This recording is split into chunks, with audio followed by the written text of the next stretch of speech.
Welcome to HOA Karen Files, where we dive into the wildest HOA dramas and expose the Karens who think they rule the neighborhood. Tonight, we're unraveling a crime saga that'll grip you from the first second. Picture this: a rainy night, a quiet veteran, and fake HOA cops who bite off way more than they can chew. What secret could make these clipboard tyrants tremble before the FBI? Stay with us until the end for a truth that'll leave you speechless, and a hero you'll never forget. Drop a comment. Where are you watching from? Hit subscribe, ring the bell, and let's jump into the shadows of Crestwood.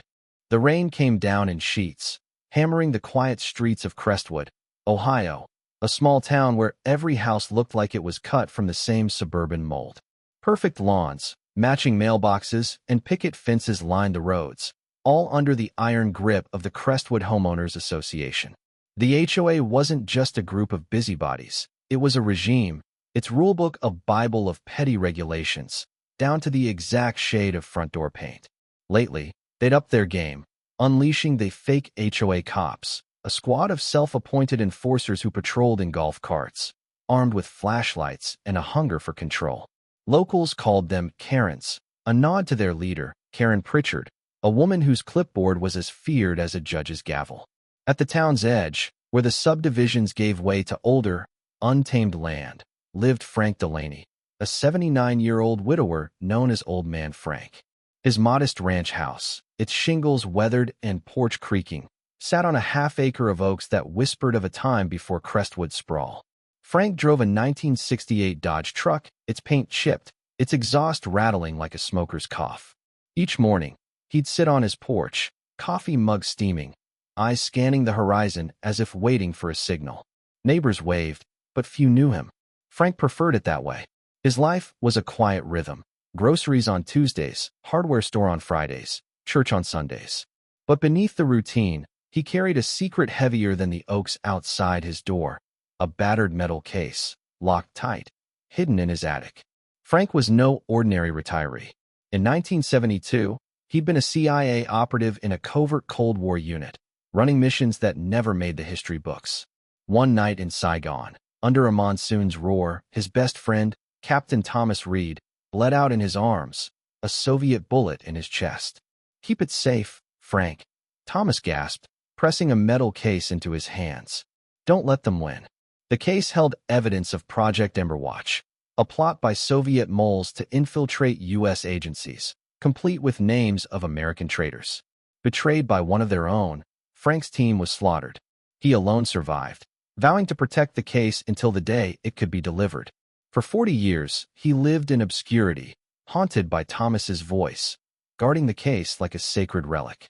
His late wife, Ellen, had been his anchor, her faith in him a light through the nightmares. Now, alone, Frank clung to the promise that kept him going.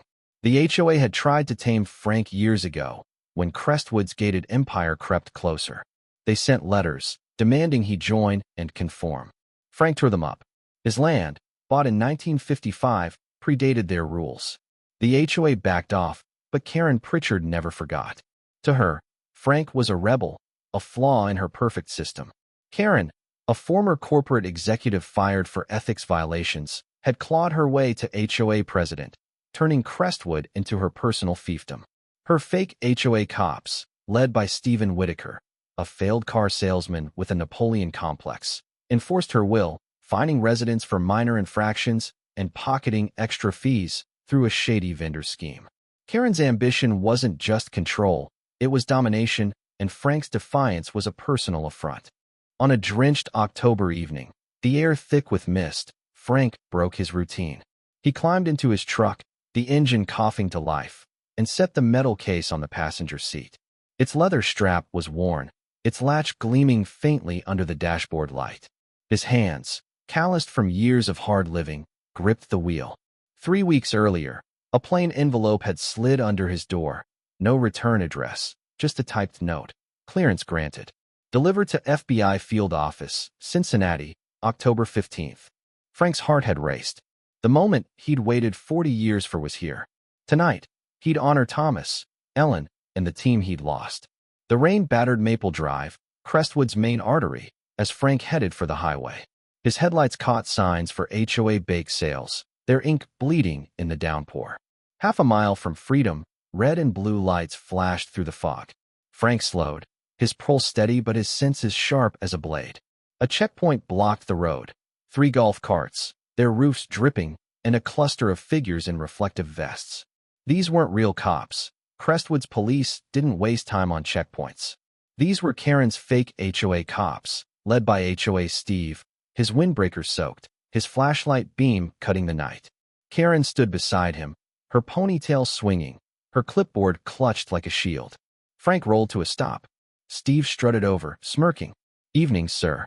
ID and HOA membership card." Frank handed over his driver's license, his face unreadable. Steve glanced at it, then at the truck's interior.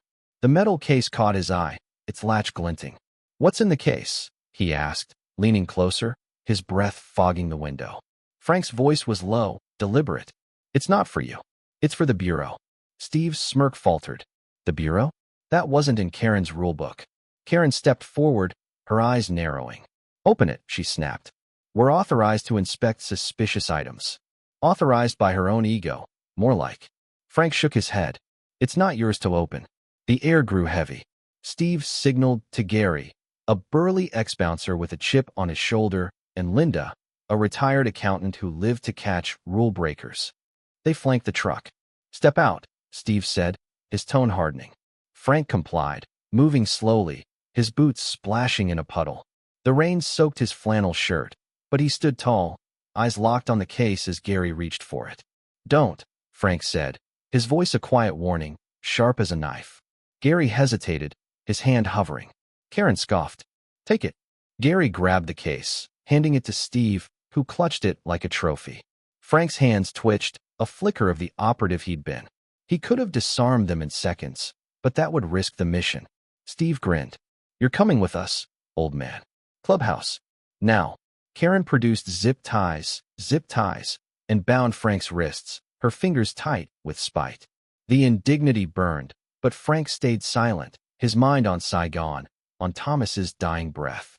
They loaded him into Karen's golf cart, the case stashed in another. As the cart hummed through the rain, Frank stared ahead, water dripping down his face. He'd faced death squads and double agents. These HOA clowns were nothing. But the case couldn't fall into the wrong hands. Not now. The Crestwood HOA clubhouse was a monument to suburban excess. White columns, fake chandeliers, and a conference room that reeked of stale coffee and desperation. Inside, the fake HOA cops had built a makeshift command center. A laptop on a folding table, a corkboard pinned with violators' names, and a locked cabinet for evidence. Frank was led to a back room, a storage closet turned holding cell. A single folding chair sat under a buzzing fluorescent light. They sat him down, the zip ties cutting into his wrists. Karen stood guard, her eyes glinting with triumph. "You're in deep trouble, Delaney," she sneered. "Refusing inspection? That's bylaw 47.3, plus obstruction." Frank didn't blink.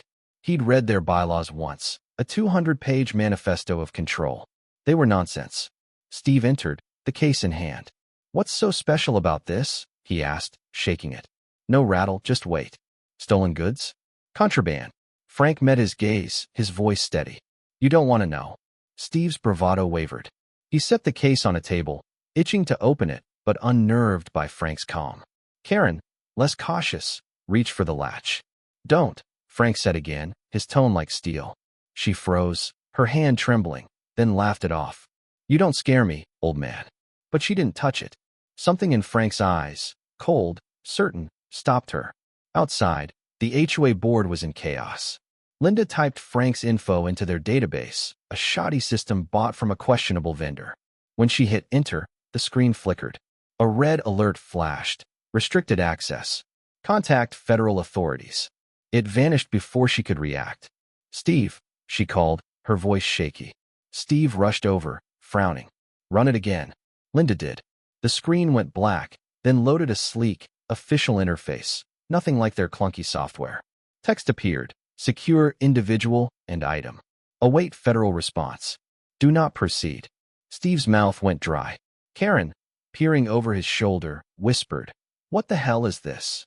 In the corner, Tim, a 22-year-old HOA junior member, watched silently. Tim had joined to pad his resume, but he'd grown uneasy with the fake HOA cops' tactics, checkpoints, zip ties, acting above the law. He'd overheard Karen and Steve bragging about side revenue from fines, money that never reached the HOA's books. Now, seeing the alert, his stomach churned. Had they just detained someone dangerous, or someone they shouldn't have? He glanced at the holding room, where Frank sat, calm as a statue, and thought of his grandfather, a Korean War vet who'd taught him about quiet courage. Was Frank like that? Across the room, Margaret, the HOA treasurer, sat quietly, her sharp eyes missing nothing. A retired librarian, Margaret had clashed with Karen for years, suspecting her of skimming dues through fake vendors. She'd been digging, finding payments to an offshore account labeled Crestwood Solutions. Tonight's chaos confirmed her fears. Karen's empire was rotten. Slipping her phone from her purse, she texted a contact at the county sheriff's office. HOA detaining man at clubhouse. Strange alert on system. Check it out. The clubhouse buzzed with tension. Steve locked the case in the evidence cabinet, triple-checking the padlock. Karen paced, muttering about jurisdiction, her confidence cracking. Linda kept refreshing the database, praying the alert was a glitch. Tim hovered near the coffee machine, pretending to refill his cup, his mind racing. Margaret sat still, her phone buzzing with a reply. Sheriff en route. In the holding room, Frank sat motionless, but his mind was far away. Saigon, 1972. The safe house, the betrayal, Thomas's blood soaking his hands.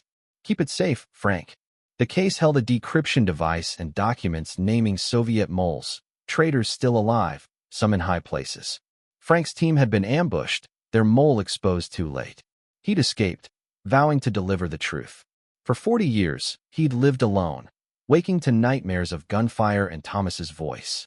Ellen had held him through those nights, whispering, "You'll finish it, Frank. I know you will." Now, with Ellen gone, the case was all he had left, a promise to Thomas, to her, to himself. Back in the main room, Steve's phone rang. He answered, his face paling. "Yes, ma'am," he said, voice tight. "Understood." He hung up and turned to the others. "FBI's coming. ETA, 20 minutes. They said don't touch the case." Karen's jaw dropped. "The FBI? For him?" She pointed to the holding room. Steve nodded, sweat beading on his forehead. Tim's hands shook, splashing coffee on the counter. He'd suspected Karen's fines were a scam, but this? Detaining someone the FBI wanted? He glanced at Margaret, who gave him a subtle nod, as if to say, stay sharp. Tim's grandfather had always said, courage is doing what's right, even when it's hard. Maybe this was his moment. Margaret's mind was racing too. Her evidence, bank records, emails, could bury Karen, but she needed the sheriff to act fast. She texted again, FBI en route. HOA in trouble. Hurry. Karen's empire was crumbling, and Margaret would help it fall. The rain slowed to a drizzle, the streetlights casting long shadows. The fake HOA cops scrambled to look professional, straightening papers, wiping tables. Karen adjusted her vest, trying to project authority, but her hands trembled. The alert lingered in their minds. Await federal response. They'd crossed a line, and there was no going back. At 9:47 p.m., headlights pierced the mist. 6 black SUVs rolled into the clubhouse lot, their engines silent as ghosts. Doors opened in unison, and 8 agents stepped out, their dark suits crisp despite the damp air. Leading them was Agent Dana Clark, a 42-year-old FBI veteran with a reputation for handling sensitive ops. Her badge gleamed as she strode in, her gaze sweeping the room. "Agent Clark, FBI," she said, her voice calm but commanding. "Where's the individual and the item?" Steve stammered, pointing to the holding room and the cabinet. Karen tried to interject. "We were just ensuring compliance." Clark cut her off with a look. "Save it." She nodded to 2 agents, who moved to the holding room. The door opened, and Frank stood, his eyes meeting Clark's. A flicker of recognition passed between them, not personal, but professional. Clark had been briefed. She knew who Frank was. In the holding room, Clark spoke quietly. 40 years is a long time to carry that weight, isn't it? Frank nodded, his voice low. Too long. It's time. His hand trembled, a crack in his stoic facade. The conversation lasted 90 seconds. When the door reopened, Clark addressed the room. Release him. He's under federal protection. No charges, no record. Karen's face reddened, but she stayed silent. Steve unlocked the zip ties, avoiding Frank's gaze, his earlier swagger gone. Clark moved to the cabinet, pulling on nitrile gloves. An agent handed her a scanner, which she ran over the case's latch. It clicked open, revealing a trove of secrets, yellowed files, sealed envelopes, a flash drive in a padded pouch, and a black device. Its serial number faded. Clark's breath caught. She whispered to an agent, who stepped outside to make a secure call. Turning to Steve, she said, "This is classified material from a closed operation. You're lucky you didn't open it." The fake HOA cops stood frozen. Linda's hands trembled. Tim's eyes widened, a mix of awe and guilt washing over him. Margaret typed another text. "FBI here. HOA done." Clark addressed the room, her tone firm. Frank Delaney served in a Cold War unit, handling missions you'll never read about. This case holds evidence from Project Emberwatch, a matter of national security. He was delivering it to us when you intervened. Karen's voice broke the silence. "We didn't know." Clark raised a hand. "You detained a protected individual. That's enough." She turned to Frank, who stood by the table, his posture straight despite his age. "Are you ready?" Frank nodded, his eyes glistening, a weight lifting after decades. In the conference room, Clark laid out the story, her words precise. Project Emberwatch was a 1970s operation to counter Soviet espionage. Frank's team uncovered a network of moles in U.S. agencies, but a traitor leaked their identities. Frank escaped with the evidence, a device that could decrypt Soviet communications and documents naming the moles. He'd promised Thomas Reed, dying in his arms, to guard it until the government was ready. That clearance came 3 weeks ago, triggered by a declassified Senate directive. The room was silent. Steve stared at the floor, his ego shattered. Karen's clipboard lay forgotten, her empire crumbling. Tim felt a surge of respect, thinking of his grandfather's stories of unsung heroes. He wanted to speak, to thank Frank, but the moment held him still. Margaret's phone buzzed. The sheriff was outside, ready to question Karen. Clark continued. "Frank's delivery ensures the truth comes to light. Those named in these files will face justice, even now." Frank spoke, his voice thick with emotion. "It wasn't about me. It was for Thomas, for the team we lost, for Ellen who believed I'd finish it." The words hit like a punch. Linda wiped her eyes. Steve muttered an apology, but Frank ignored him. Karen looked away, a flicker of shame crossing her face, the first crack in her armor. Clark sealed the case, handing it to an agent. She turned to the HOA board. "You'll receive a briefing from the Bureau. Do not discuss this publicly." Her tone left no room for argument. The agents escorted Frank to an SUV.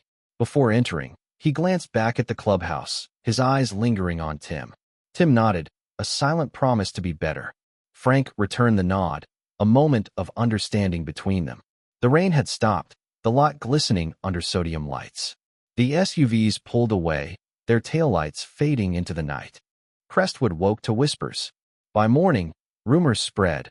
Frank was a spy, a hero, a ghost from the past. The HOA's reputation collapsed. Margaret's tip led to a sheriff's investigation, uncovering Karen's scam.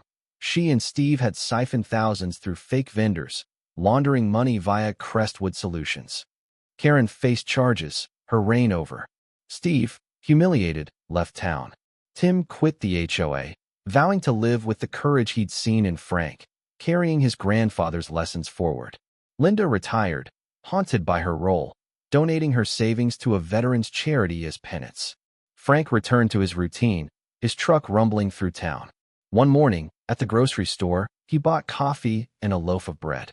The cashier, a young woman who'd heard the rumors, smiled shyly. "Thank you, Mr. Delaney," she said, her voice soft. Frank paused, then smiled, a rare, warm smile, and nodded. Neighbors began to see him differently, their waves carrying respect. An elderly widow, Ellen's old friend, brought him a homemade pie, her eyes misty. "She'd be proud, Frank," she said. Frank's throat tightened, but he managed a quiet, "Thank you." One Sunday, a black sedan arrived at his house. An agent handed Frank a wooden box containing a folded flag, a letter from the FBI director, and a photo of Thomas Reed, grinning in his uniform. The letter read, Your duty preserved the truth. Thomas's sacrifice, and yours, will be remembered. Frank stood in his living room, the box in his hands, and felt Thomas's presence, his friend's laughter echoing from better days. I did it, Tom, he whispered, a tear tracing his cheek. We did it. Frank placed the box above his fireplace, next to Ellen's photo, her smile forever his anchor. Days later, he drove to a small cemetery an hour away, where Thomas's grave lay under an oak. He knelt, placing a single white rose on the stone. The wind stirred, carrying the scent of rain and earth. For the first time in 40 years, Frank felt whole. The promise was kept. The mission was done. Crestwood moved on, but Frank's story lingered. Neighbors spoke of him with quiet awe, wondering who else among them carried unseen burdens. A small plaque appeared in the town square, funded by anonymous donors, to the unsung heroes among us. No name, no date, just a tribute to those like Frank, who serve in silence. And for us, watching this story unfold, there's a challenge. Look around. Who in your life carries a weight you can't see? Who's the hero waiting to be noticed? Frank Delaney's tale reminds us. Sometimes, the quietest souls hold the loudest truths. Stay until the end of your own story. You never know what's waiting. That's it. HOA Karen Files fans. A saga of duty, deception, and a veteran who brought fake HOA cops to their knees. If this moved you, smash that like button, share it with your neighbors, and subscribe for more gripping dramas. Comment below, who's the unsung hero in your life? We'll see you next time. Stay curious, and keep fighting the Karens.